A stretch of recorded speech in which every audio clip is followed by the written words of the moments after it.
Собор Пресвятой Богородицы строился тоже всем приходом. Это была хозрасчетная стройка.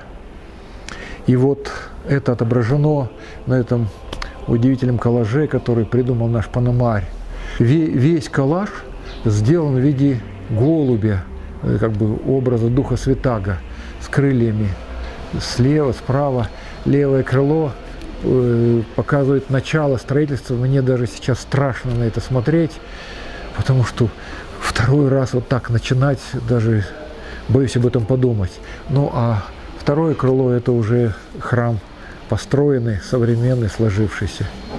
Вот как бы само здание собора, оно соткано из фотографий всех сотрудников храма, всех участников строительства, всех строителей, всех многих прихожан.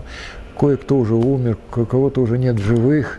И вот как бы вот так, что такой символ, что на самом деле храм, церковь – это не здание. Церковь все-таки это души людей.